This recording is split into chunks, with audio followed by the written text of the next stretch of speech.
Hello, live from Denver. It is Friday night. Let us make sure. Yep, excellent. Hey, everybody. Hi. Welcome to Critical Conversations. And as you can see, I am joined by my beautiful wife, Melissa, again. Hello, hello, hello. Proof of life.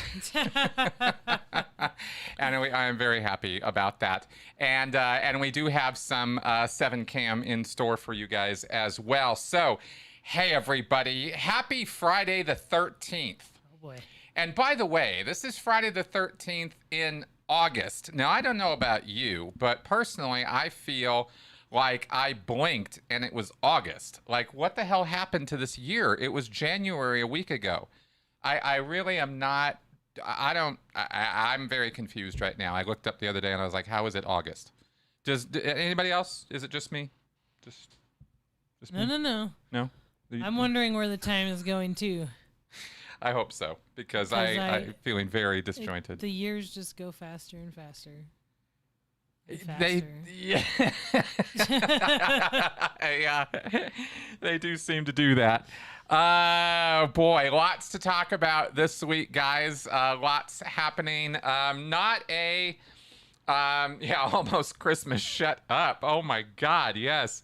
Oh. Hey, England, by the way, I hope you can stay up too.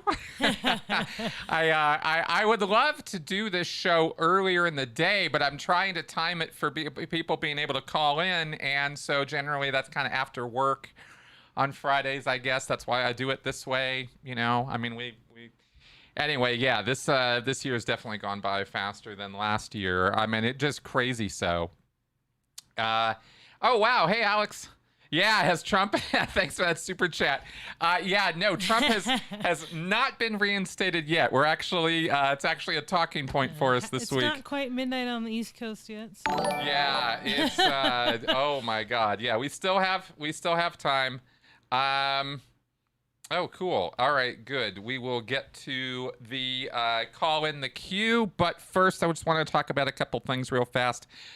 No, Trump is not reinstated today. Apparently, there was some big part of the whole, storm coming and all that, and the conspiracies and QAnon and all the other nonsense mixed up in that. Trump was supposed to be reinstated today. So, no, it doesn't look like that's happening. Oh, well, seeing how there is literally no mechanism with which to do that, you would think people would wise up, but... belief's a powerful thing. Ideology is a hell of a drug. Yes, it is. Hell of a drug.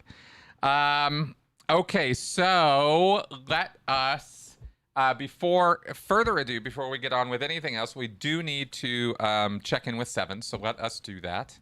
And there's our little bundle of furry joy. Kitty. Aw, such a little cutie. This is him in the bathroom, obviously. This is in the... That's his new favorite place. Yes. Actually, yeah, he's he adopts different rooms. Yeah, it's like for a few months he'll be in the bathroom, and then next time he'll be somewhere else. Exactly. He'll be on your desk. Yeah. Or he'll be hanging behind the couch. He's got his location. So that's our hashtag 7 the Wonder Cat. If you want to ever want to talk about him in any way on social media, I'm always keen to get that hashtag trending at some point. Yes, staying clean by the sink. That's exactly right. Yes. Okay. So, how shall we trudge through the disappointment of Trump not being reinstated? I know, right? Preacher 1138. Thank you very much for that super chat. Very generous. Thank you very much.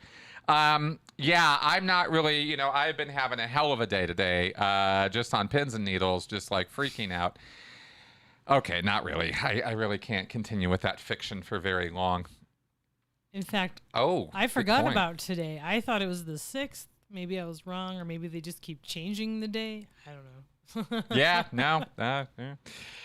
Yeah, keeping 7 working. That's right. Okay. Oh, yeah. Hey, I wanted to follow up on last week's little thing I talked about with trauma and stuff because... It's been down. It's been one thing I just wanted to say real fast. I'm not going to get into a big long dialogue about this, but I just wanted to say that confronting the fact that trauma exists in your world, that it has a powerful effect on you, and that it can hit you in ways you don't necessarily get or understand or see at the time. It's interesting because in some ways, at least in my mind, in my model of thinking about things right now, and this is very subject to change, but as I'm thinking about it right now, it's very analogous to that Scientology concept of restimulation, crap from your past hitting you, slapping you upside the head now. It's actually kind of very similar concept, but so is also recognizing and sort of separating and releasing from it is also giving me these kind of really nice highs too. There's downs and there's ups. And I wanted to comment on the up part of that as well, because it's also been kind of the fun of this experience and of this just really opening the door. I mean, we're really just getting started in terms of whatever I'm doing in therapy, and obviously with all the learning and stuff. I just wanted to say that that there's some real power in all this accumulated knowledge I've been working on all this time.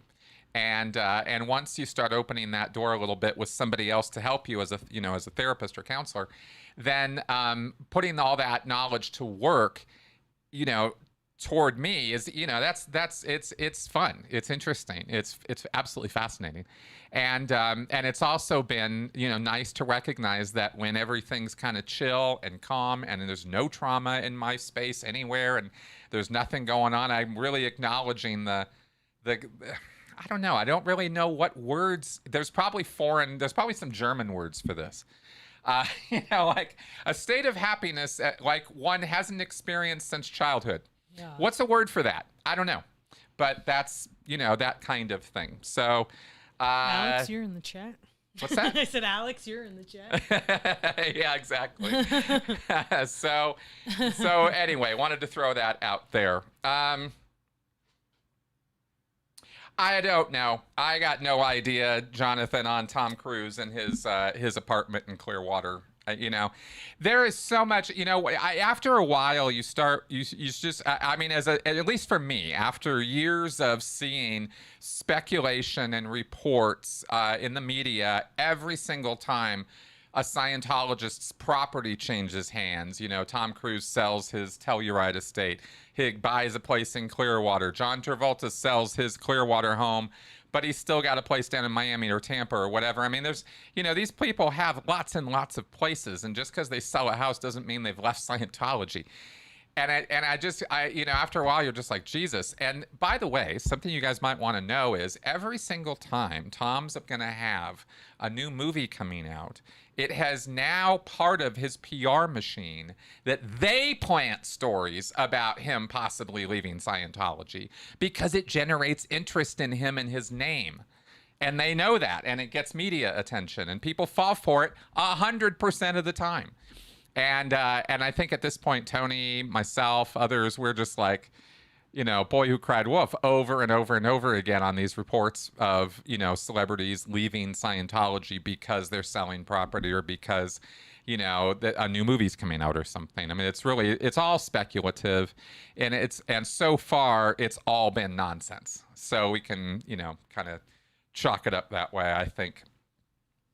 Okay, we have a call in the queue, and this is a call-in show. I want to encourage everybody to call in. Let's talk about whatever you want. It's 984-214-4154, and if we get to some of the us versus them stuff and maybe some other things on my little list here, then we will have a good time with that. Yeah. But let's see what we got here. All right.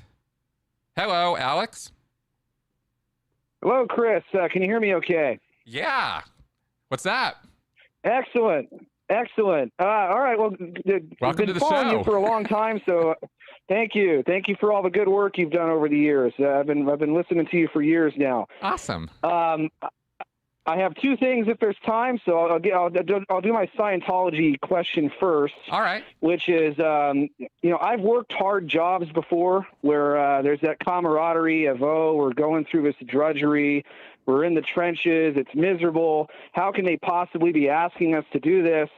And you have those moments where you're just wanting to cry at your desk, or you're sitting at your desk wanting to bang your head against a wall.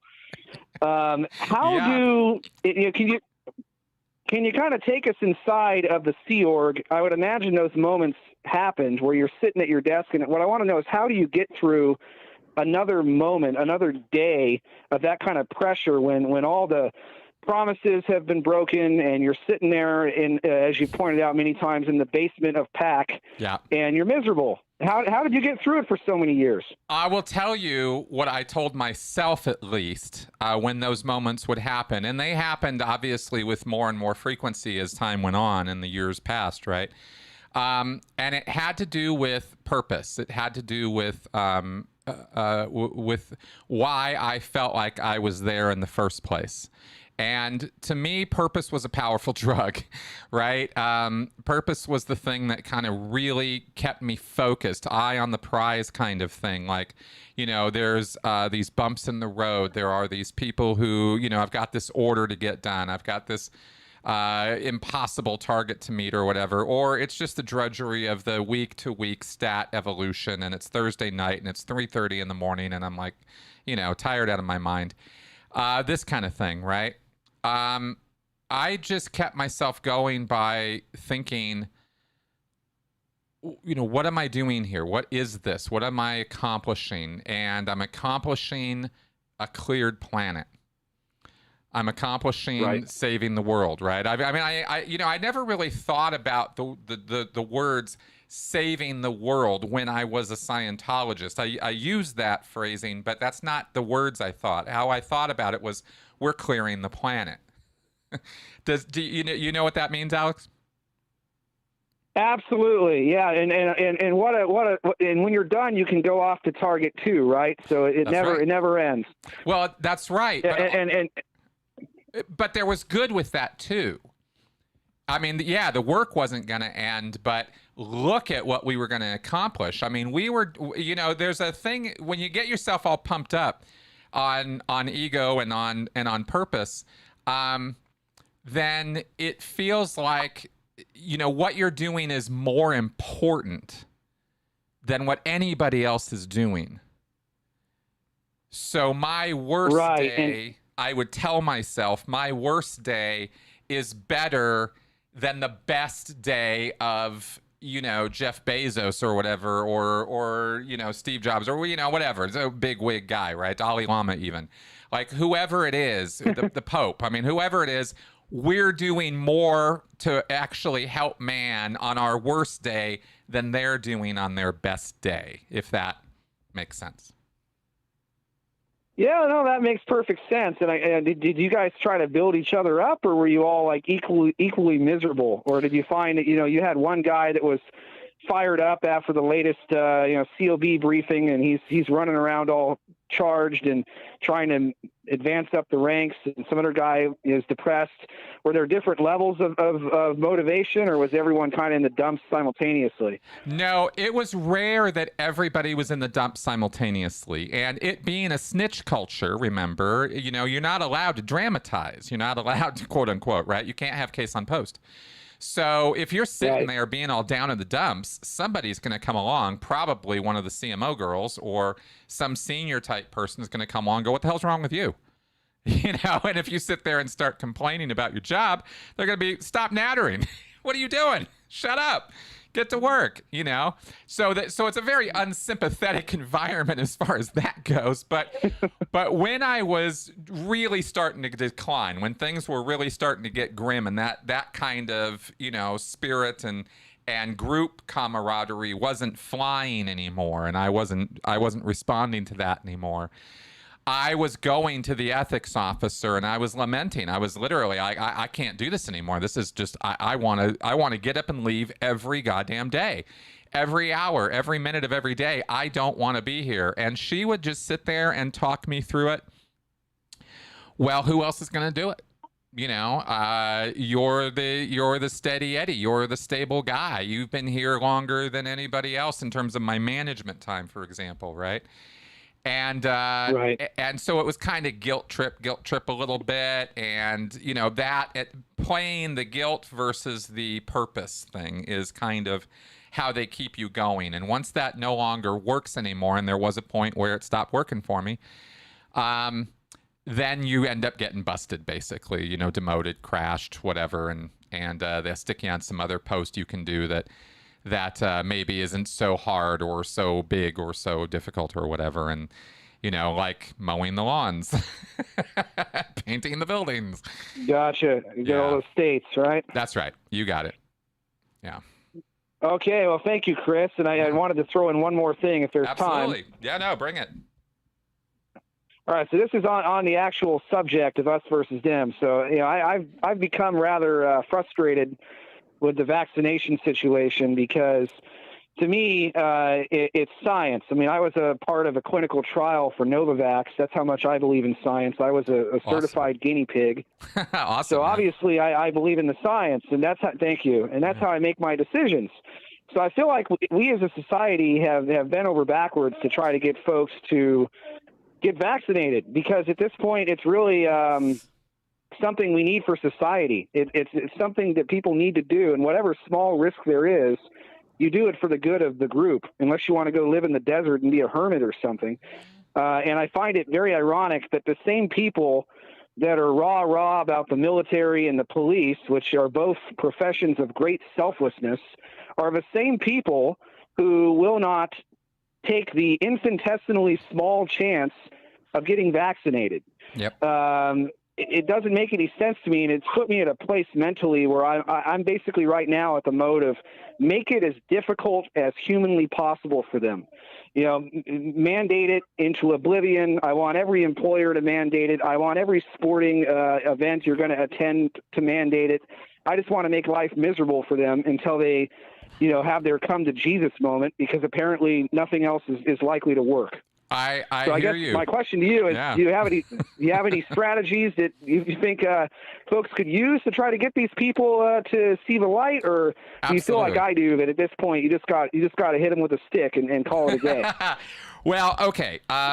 In terms of, there's two ways of dealing with this, right? There's the social media, and then there's in real life. And I most of what I talk about in terms of how you go about communicating and handling or dealing with people is live communication.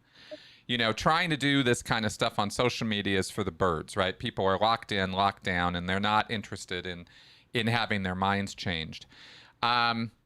So that's the first thing, right? On social media, all you can do is say I really don't agree with what you're doing. I don't think it's right, and try to share information with them that maybe they'll look at, and that's about as far as you can go with it.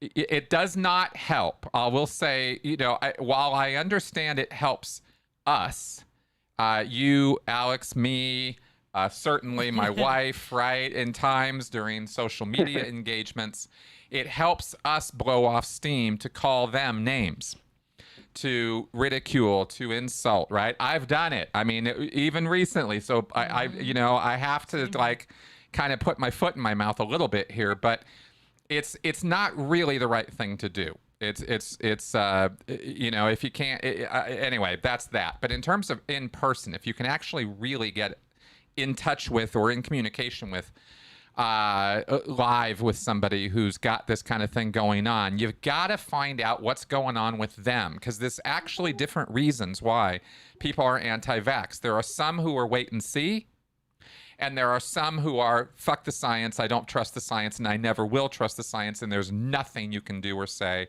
that's ever going to change my mind. But those are two different groups, right?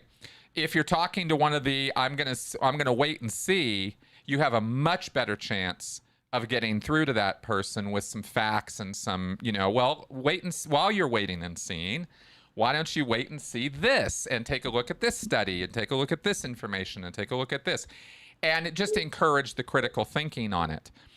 With someone who's locked in, it's more interventionist style communication. It's more digging in and finding out, one, get them willing to talk to you at all. And then two, right, you have to have some kind of trust, because you're going to ask them what you want to find out what the emotional hook is. Why are they so glommed onto this? What emotional needs are being satisfied with not being vaccinated? And it's going to be something probably along the lines of their civil rights or their human rights, or science is bad and awful, or it's faith-based. There's a lot of that. You know, Jesus is protecting me. Jesus has the wheel, that kind of thing. And depending on what you're going to run into there is how you're going to have to start deconstructing or breaking that apart brick by brick. And it's a laborious process. And generally speaking, people don't like doing it. And that's why we're still at loggerheads on this. Does that make sense? Well, I appreciate that. Yeah, that makes sense. I think you've mentioned that before, but yeah, you got to convince them based on leveraging your relationship with them. But, you know, like I said, you know, I maybe where there'll be some opportunities to do that, where I can do that. Yeah. But at this point, I just think we need to legislate the problem away, because I cannot understand a reality where you think the CDC is lying. You think even President Trump, as controversial as he is, he got vaccinated. Yep. You think all these Republican congressmen are full of it. You think the CDC is full of it. I think it's you know, the level of conspiracy that would have to exist to make it not a good idea is pretty ridiculous, just on the face of it. Exactly. Yeah, the whole planet has to be in on this. Well, you know, maybe it's the lizard people and their 5G. I don't know.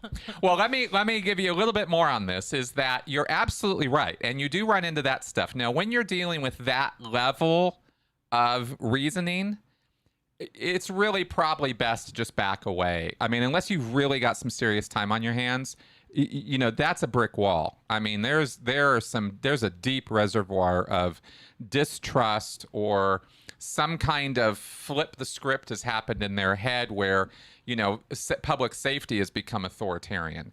And that's really difficult, right? That really is. So you're probably better just backing away from it. And I will comment here just to let you know that I don't disagree with you that more mandates should probably be put in place on, you know, vaccine requirements. I think businesses have the right to do it. If the Supreme Court can find that you can refuse to sell a cake to a gay couple, then I think they can refuse service to somebody who's coming in without a mask on or without their vaccinations. Especially, absolutely, right? Especially now with the variants. And the health concern, yeah. Exactly, because it really is a public safety issue, and children are still in the position of being vulnerable, and these variants are varying in such a ways that it looks like they're going after kids harder now. So that's not good news, and it is a direct cause from people not getting vaccinated in enough numbers, right? So we do have a public safety issue here that does require that requirements go into place. So I don't disagree with you about that approach. At the same time that I would say, let's sit down one-on-one and see if we can deal with people as best we can. So I think both approaches are necessary right now. All right, Chris. Well, I appreciate it, and keep doing what you do. Awesome. I think you're doing good work. Thank you. And, you know, you put in a strong postulate to keep getting ethics in there, Eric. No, I'm kidding. That's right. That's exactly right. We're going to be tone 40. Don't go with somebody with tone 40 attention. You are interfering with command intention, bucko. You need to get with the program and get vaccinated. Exactly. Actually, you know what? Try that out. Try giving them some tone 40 commands to get vaccinated. See what happens. I'll report back so they can get those student points there. There you go. I appreciate it. There you go. Thanks, man. Talk to you. All right. Bye-bye now. Bye-bye. Awesome possum. All right, cool. I love calls like that. Okay. How are we doing on the comments? Anything too wild and crazy going on here? Too wild and crazy. Someone did suggest that maybe people are afraid of needles when it comes to the vaccine. Yeah, absolutely. That's a thing. I mean, the thing is, if you're going to actually, like, on a one-on-one, what we can do, what you can do, what I can do, what she can do, the best we can do is take one person that you might know that is somebody who will listen to you.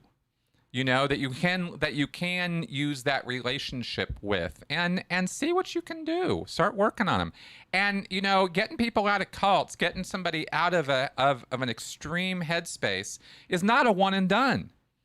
I mean, we're not all John Atack, right? We can't all just sit somebody down and just say the magic words and, woo boo boo, and now they're suddenly not extreme anymore. Sometimes it's going to take a number of times, but at this point, it's kind of worth it to work on that because if you change their minds, right, then they go around to the other people who they were formerly, going with, and then they have a possibility. I mean, that's kind of how that could work. All right, and that's my vaccinations soapbox today. So us and them, we have some moments here, so let's talk about this. What I wanted to talk about today in terms of us and them, or what I was going to say about this, I don't have some big monologue written or anything, but what I wanted to do was drill it back down to the individual. We look at the negative side of things a lot in my world, and I talk about those things, and I try to do so in a way that educates and encourages, rather than look at how horrible the whole world is. That being said, right, this whole us and them thing is interesting because we're never really going to get away from it. Learning how to deal with this is kind of important for all of us. Because it's part of who we are as human beings. There's no getting away from us and them. Mm-hmm. I mean, there are 9 billion of us now. You all realize that, right? And you're never going to make Facebook friends and be on the same team as 9 billion people. We are not built for that. That's too much. That's too many. How many people can we deal with? How many relationships can we have? I mean, I think even the best of CEOs and politicians and glad-handers can maybe remember the name of 5,000, 6,000 people, something like that, if I remember the numbers right. And how many Facebook friends do we have? How many social contacts do we actually have? How many good friends do we have? Not a lot, really. It's a small little world that we all live in. Mm-hmm. And that's the practical world that we live in, the real world that we live in. We have this sort of virtual world that we live in now, and we're all citizens of the world as far as being, people who live on planet Earth. But we have to acknowledge that tribalism, or being in a tribe, being in a group, is just a reality we're all in. And there's nothing wrong with that. It's a natural thing. It's perfectly reasonable. You can imagine lots of evolutionary biology reasons why, lots of evolutionary reasons why we would be this way or act this way. The problem is when it goes too extreme, when it starts becoming a reason, I'm wearing white, you're wearing black. Well, all the white wearing people are the good people and all the people who wear black are the bad people. And we start adding all these value judgments on it. But where that comes from, I wanted to talk about a little bit about where that comes from. And it comes from a place of see, it's funny. At least I think you can reduce it down or bring it down to our own individual urge or desire or need to belong. Mm-hmm. And it's weird how we other people, in an effort to belong better in the group we're in. Because a lot of the reason that we other people, that we point, laugh, discriminate, are prejudicial, is because we're trying to impress our own tribe, our own people, right? I mean, virtue signaling is one term for this, but it's deeper than that. I mean, this is really like, it's feeding a sense of belonging and a need for that we have. And I don't know that that's so obvious. That's why I thought I might talk about it a little bit, is it's weird how some of our worst behavior comes from some of the best of intentions in this weird kind of way. And there's nothing wrong with wanting to belong, but there is there is something very wrong with wanting to belong so much that you want to rile your team up against the other team and go kill and maim and destroy and murder them. And that's where I think we sort of lose the plot on that a little bit, if you know what I mean. Mm-hmm. You know? I don't know. What do you think, baby? I got distracted because someone says this looks like a clown nose in the comments. Oh, no. Oh. Oh, baby. I didn't know. It's not a bad thing. I thought it was funny, and I was like, Well, it is at the level of your nose. I realize that now. We might have to adjust the mic there. Sorry. That's hilarious. Okay, well, but before that, what were you thinking? Yeah, I mean, it is definitely something we naturally do, and it all starts when we're kids, you know? Like, we learn out of other people from the time we're children. That's right. You know, we're, getting our little cliques, and those weirdos over there can't be a part of our clique, you know? That's right. And it's like, why? You know, it doesn't really make logical sense, but it makes emotional sense, you know? Like you said, for fitting in and... Exactly. It's that whole club thing, right? It's like our club, your club sort of thing. Yeah. But I mean, think about how we do this sometimes. Like, for example, are you in the frame of mind of letting a bunch of flat earthers into your club? Probably not, right? Not too many people extend welcome hands to, people they think are crazy. So it's not always a bad thing to discriminate. Believe me, you don't want a bunch of flat earthers in your life. They're not super stable people. From my own personal experience with them, your experience may vary, but I found them as a group of people to be pretty unstable people, and I wouldn't want that in my life in terms of social. Right. And they're unstable, and they don't have the same set of beliefs as you, so that's hard to get along with, if they're not in the same, they don't want the same things, think the same way, it's hard to get along. Yeah, exactly. So we're really just trying to make our way through the world. Anyway, I don't have a lot, like I said, I don't have a lot to say about this, but the bit that I wanted to say was just like the other characteristics. If we look at Lifton's points, right? His 8 points of thought reform, or, Cialdini and the 7 points of influence, and these various things of, how cults happen, how extremism happens, how things go off the rails. It's always turning the dial up to 11. Mm-hmm. Or maybe for Friday the 13th, maybe today we'll say it's turning the dial up to 13, right? On something that is perfectly natural, perfectly normal, and there's actually nothing really pathological or wrong with it. Prejudice, discrimination, tribalism, these are things we're never, ever, ever not going to be doing. At least not in our current incarnation as human beings, right? Not unless our brains evolve again. Yeah, and that's not going to happen in one lifetime. So, yeah, exactly. Discriminating and being discerning. There we go. That's a great distinction. Mm-hmm.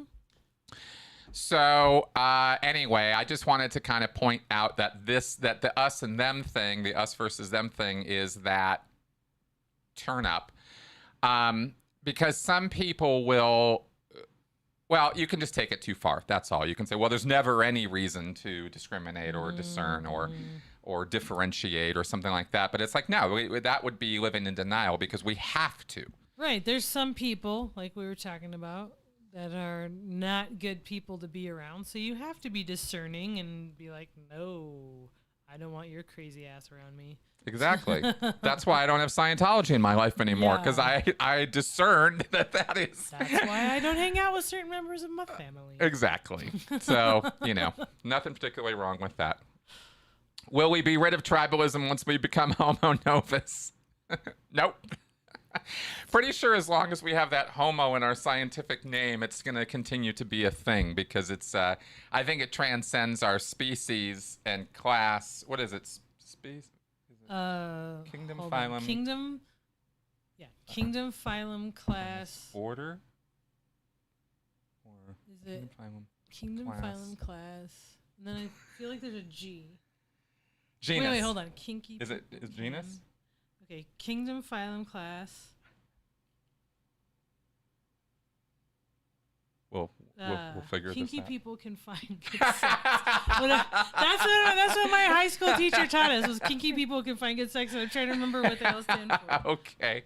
Well, what I'm saying, the only reason I'm going there is because I'm saying that this is going to be something we're going to have to go a few steps up the ladder before we're going to evolve out of this, because like all mammals are this way. Yes. You know, all of them. I mean, there just isn't an exception as far as I know.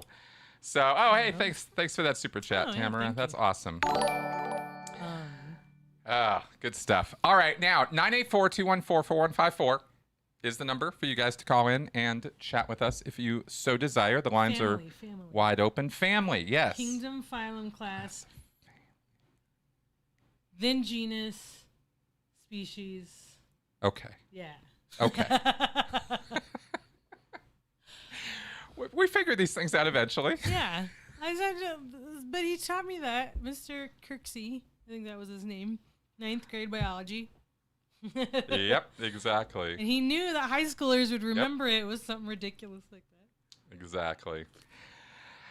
Love these guys in the comments. Okay, so the other thing I thought we might sort of throw out there a little bit this week, and if that wasn't a big, long, lengthy thing, it wasn't meant to be. I just wanted to sort of get the conversation going on that. If you have commentary on this, if you have questions about this, please do call in. We're more than happy to talk about that. I thought we might also just comment. 7cam time first. Oh yeah. I don't want to forget that. Yep. Second time we're gonna check in with our. There he is still. Okay, so this is him still chilling on the on the sink. He's awake this time. That's true. At least he wasn't sleeping. In fact, if you notice, he's actually kind of. Well, he was sort of checking things out in the room, looking at the camera, looking at some other things. Just chilling. Yeah. We find him like this all the time. You should have seen his face last night. So apparently about this catnip, and I didn't realize it has this stuff called silver vine in it that I have learned is even stronger than catnip, I guess. He was so out of it for, like, his face was just like... Oh. And I tried to point it out to him, but he moved by the time Chris looked over there. We give 7 drugs too. Yeah. When we chill, we all chill. Give him his kitty drugs. So here's a good one for you. Hey, yeah. Chris and Melissa, does $1 a month on Patreon really help? Yes, it does. Yes, it does. Actually, I got some really nice response after my Q&A last week where I mentioned that. And I'm going to keep dropping that because it is true and it does help if lots of people do it. And that is the key to it, right? There's a lot of people who watch our show. There's a lot of people who are interested in this channel. And I'm not, I don't want to break anybody's bank. I don't want to do anything like that. I want to make it easier to support us and show us love and help us keep this thing going. And, the fact of the matter is that we took a pretty big hit because of COVID this last, year and a half in terms of Patreon. And it just, that's how it went. And so I would like to build that back up. And so I'm encouraging people to throw in on, $1 a month, $2 a month, whatever, because it doesn't seem like a whole lot to my way of thinking. And I am, we're not rich by any stretch. And I support, I've got my support to other Patreons as well. So not a lot, but, I try to put it there. So that's what I'm encouraging, and yes, it absolutely, definitely does help. Yeah. And yes, Cynthia, I wanted to let you know specifically that I did get yours. Thank you very much for that PayPal love. I always love and appreciate that. It's very hard for me to respond to PayPal donations. Okay. But I always appreciate them, and actually they've been great. We actually did get pizza with that too. By the way. And to answer the question about 7, it is true. He does jump on the counter. He's a very long kitty, and he's also very good at jumping. Yeah. He's surprisingly nimble. Yeah. In his old age. Isn't he almost? He's going to be 15 in September, and he does not act that age. Oh, man. Oh, man. Well, in following up on some of the QAnon stuff, if any of you guys have been paying attention, you might have noticed that my pillow guy, Mike Lindell, had a 3-day, 72-hour symposium that I think just ended, which was supposed to bring all the evidence. And he was bragging and talking up a storm about, I think on OAN and some other networks that were giving him some airtime. And in fact, OAN actually telecast some of his live feed. And the live feed, I guess, I don't know all about this. I'm not like really in the weeds on this, but from what I sort of glanced at and saw, was 3 days of absolute madness. And apparently, Ron Watkins, who's probably Q, by the way, probably, I mean, the number one most likely suspect, was the guy who was administrator for HAN. He's the one who runs that. If you watch the Q Into the Storm documentary, at least he's the one who is during the time of that show. That's what he was doing. And yeah, this symposium was supposed to be Mike Lindell's presentation, his making of his case that the voting machines that are produced by Dominion are connected to the internet and therefore are hackable. And he was going to show absolute, undeniable, incontrovertible proof that he said he was going to be able to take all the way to the Supreme Court. They were going to see this evidence and they were immediately going to nullify the election because it was going to be shown to be a complete hoax and farce because the voting machines were hacked online and they had these capture packets, these P packets, some technical term I don't totally understand connected with this, but they were going to show the packet captures. That's what it was. These internet transfers that were going to prove conclusively that that the voting had been tampered with, that there was voter fraud. And sorry, I just got a little distracted by that last question there. So during the course of this, it became painfully obvious after the first day, but really, really obvious after the second day, that the technical people who were supposed to be looking at all this or reviewing this or doing this work had nothing. There was nothing there. They had nothing. And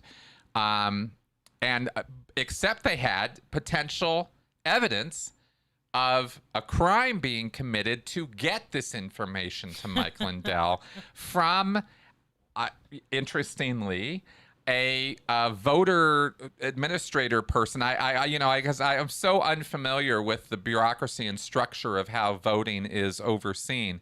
But there was this county. It was I believe in Mesa, Colorado. One of the county voting administrator or overseer type people for this could have leaked this information to Ron Watkins, who then was, convincing Mike Lindell that this was all the proof they needed that Trump was the winner.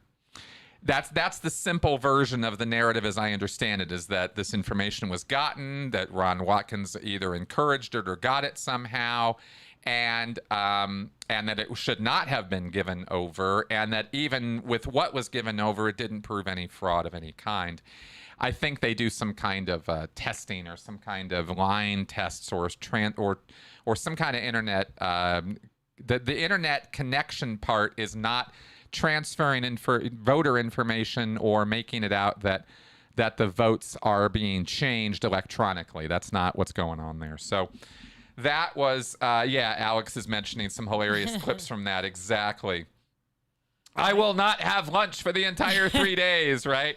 Didn't he say he wasn't gonna? Man. Yeah, didn't he say he wasn't gonna go to the bathroom or something too? I mean, Mike was. How's that possible? This guy. I mean, man, talk about somebody who's got some inner demons. I mean, man, this guy was really fighting them. I mean, he really.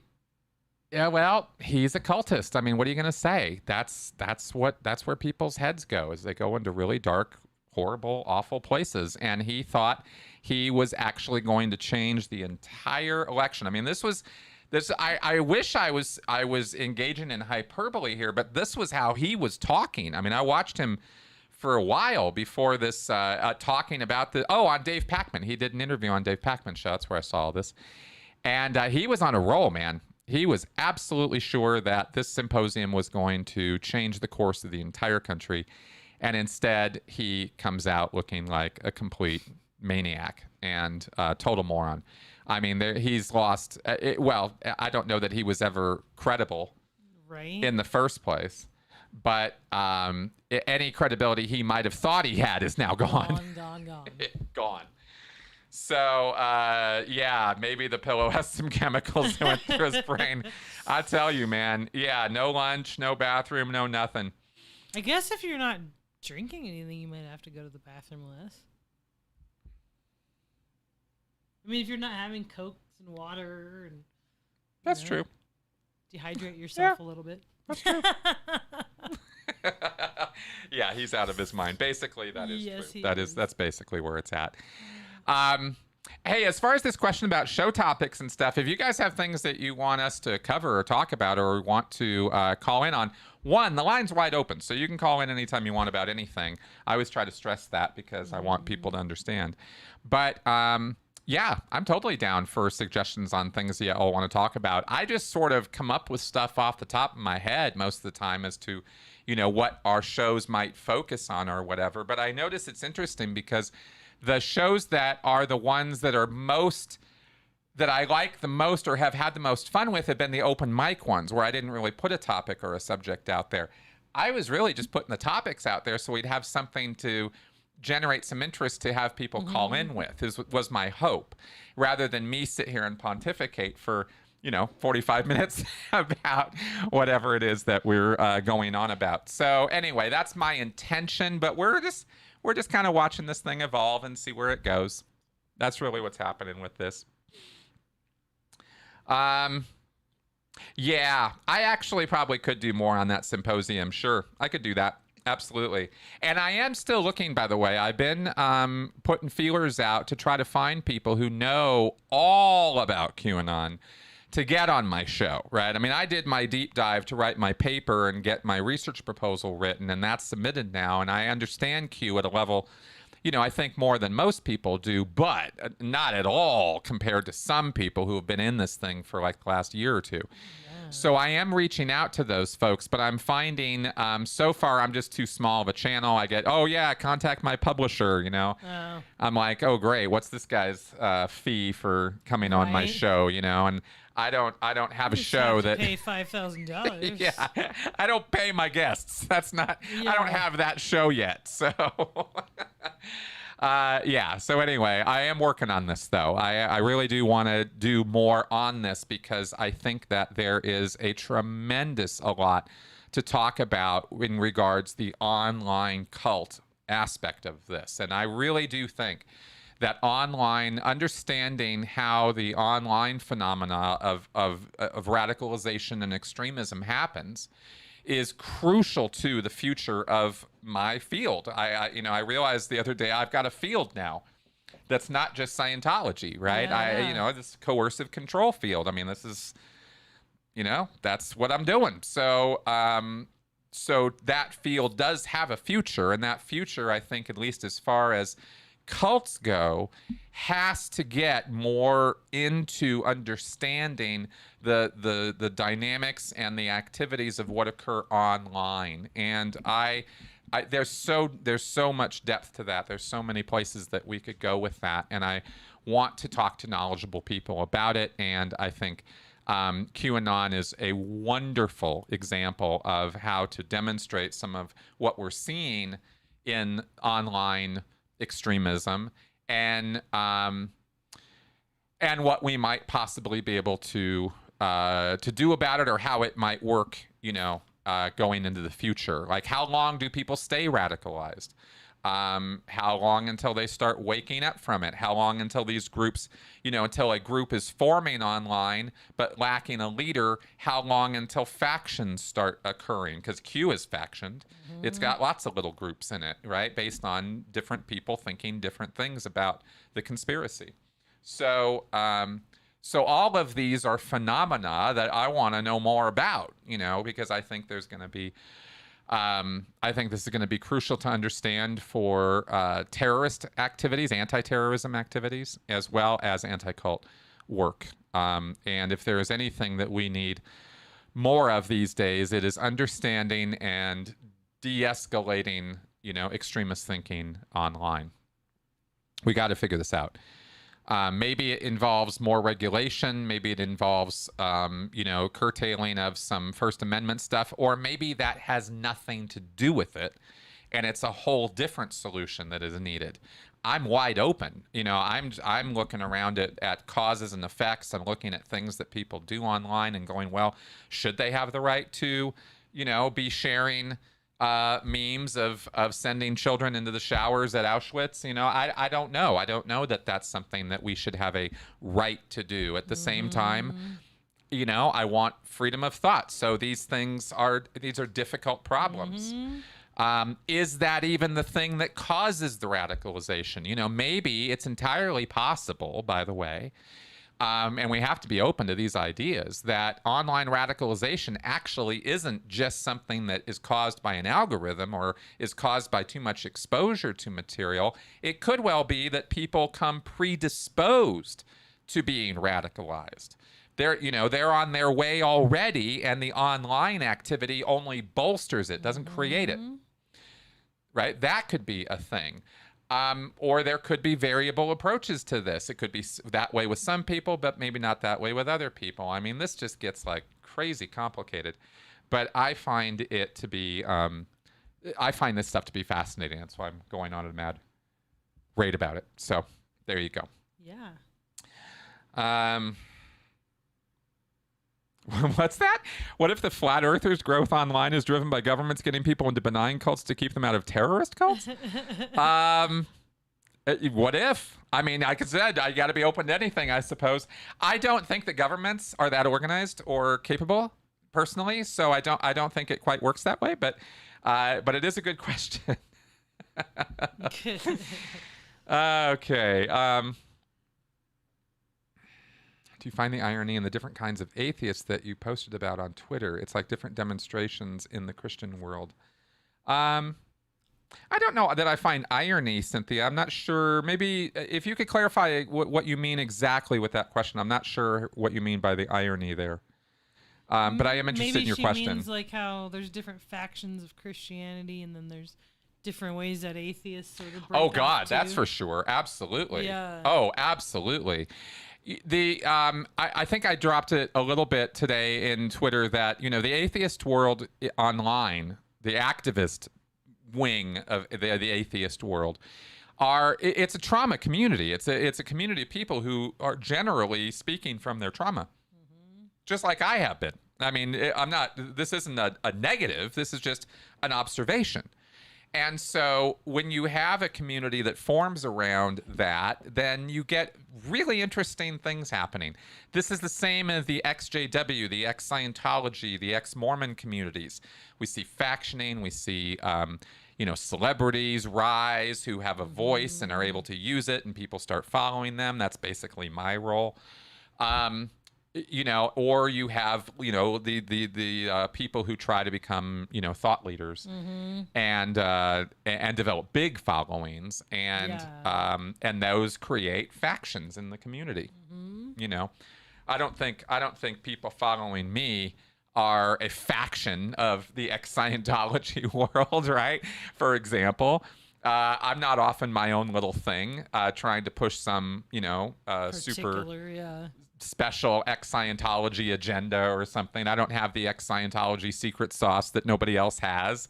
I always, talk about how I'm part of this larger community. But some people get on a roll about that kind of thing, and they decide that,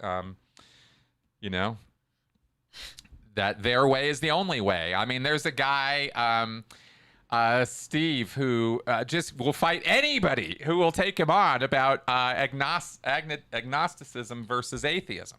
God. He's just absolutely just loves to argue about whether you're an atheist or an agnostic or what these terms mean, to the point where he's kind of annoyed a whole bunch of people. But yeah, that's his thing. That's what he loves to do, and great, more power to him. I'm not trying to tell him to stop. Just it's kind of interesting. So you get different people who have different takes on this stuff.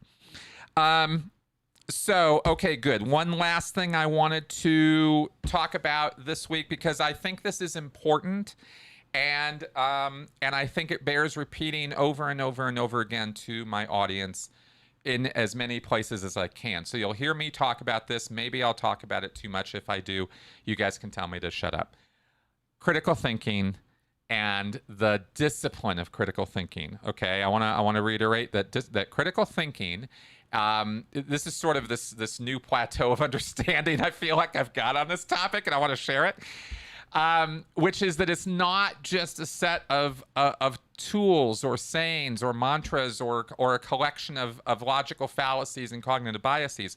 These are necessary and important to understand critical thinking. Don't get me wrong, but the thing that really makes good critical thinking good is the discipline of it, is tuning your mind to not operate the way it actually organically wants to when it comes to emotion-based reasoning. This is what you're fighting with critical thinking when you're doing it right. In the same way that nobody is born a black belt. No one's born knowing how to punch through stone or boards or the five-finger, what was that? The five-finger fist of doom or something? What was like that? Yeah, all I the, can think of is that band Five Finger Death Punch.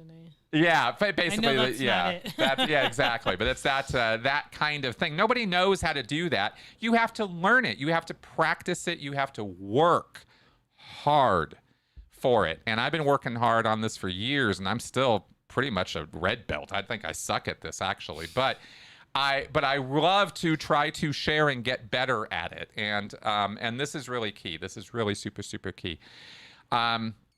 Because people have brought up, correctly so, how is it that flat earthers will pride themselves on being critical thinkers? Most conspiracy theorists are absolutely on a tear about what great critical thinkers they are. And they can talk to you about logical fallacies and cognitive biases, and they'll just turn it on you, right? Oh, well, you're this, you're that, you're the other thing, right? And what they lack is an understanding of context for these tools, and they lack the discipline, right? There is no one size fits all. There's no, critical thinking is not a panacea to solve all problems. And critical thinking doesn't mean that if you come to the different conclusion than I did, that you did it wrong. Because the base of knowledge and information and culture and everything else that you're coming at it with is different than mine. So you've used a tool set to arrive at your conclusion. I've used a tool set to arrive at mine. They might be different. At which point, if we're really being good critical thinkers, then we can use rational, logical reason and evidence-based conversation to work it out, right? To talk about it. But what you find in too many cases is emotional investment, with sort of critical thinking being used as an armor plating to protect the emotional investment, if that makes sense. And that's what conspiracy theorists are doing. That's what cultists are doing. I mean, I thought I was a great critical thinker when I was at Scientology, right? I was trained by the best, L. Ron Hubbard, in the Data series. I knew all about logic. I mean, that's what L. Ron Hubbard told me, so I believed it, right? And I was absolutely moronic on the topic. So I wanted to bring that up and harp on that for a little bit. And like I said, you guys will hear more from me as I sort of work out the wording of this and how best to communicate about it. But so far, this is how I'm tackling it. We should have our final 7 cam. We will. Oh yes, we will. And Oh, God, the Flat Earther Conference. Yeah, those conferences are fun. All right, let's check back in with 7 one last time. And you guys are going to like this because this is him going, hey, what's that camera doing over there? Aw. Yeah. That's 7 investigating the camera and then deciding, still sniffing around on our camera is usually on a little tripod. And I guess he had enough of investigating that, and off he goes. So that's our little guy there. All right, so 7 cam. We do love our 7. All right, now that all being said about critical thinking, it is never enough to go over our critical thinking cards, because while it is a discipline, there is still a right way to throw a punch, and there is a right way to give a kick, and that's what these things are for. So, pick a card, any card. All right. The Texas sharpshooter. Oh, okay. So this is a logical fallacy. Your fallacy is the Texas sharpshooter. Cherry picking data clusters to suit an argument, or finding a pattern to fit a presumption. Okay, that's the description. Cherry picking data clusters to suit an argument, or finding a pattern to fit a presumption. The makers of sugarette candy drinks point to research showing that of the 5 countries where sugarette drinks sell the most units, 3 of them are in the top 10 healthiest countries on Earth. Therefore, sugarette drinks are healthy. Cherry picking the data, right? Mm-hmm. And there's a correlation does not equal causation thing going on there too. Yeah, a little bit. That's right. So that is our logical fallacy for the week. Texas sharpshooter. So should we attach a GoPro to 7's head? Appeal to novelty. You should strap a GoPro to. Oh my God, 7. I would love to see somebody try to do that. We could probably get it on there. I don't know if it would stay though. Oh, he would go. It'd be too. I think it would be a little too. I actually have a GoPro, and I do have some equipment that we might use that we could do that. But I think he'd break it. I think he would try. That's probably true. I think he would do everything he could to get it off of him. We might be able to hang it down here, but then all you would really see is you wouldn't see 7. You would just see his view of things. Yeah. But I don't know. Yeah, maybe. Give it a try. All right, I see your Texas sharpshooter and raise you appeal to novelty. Awesome.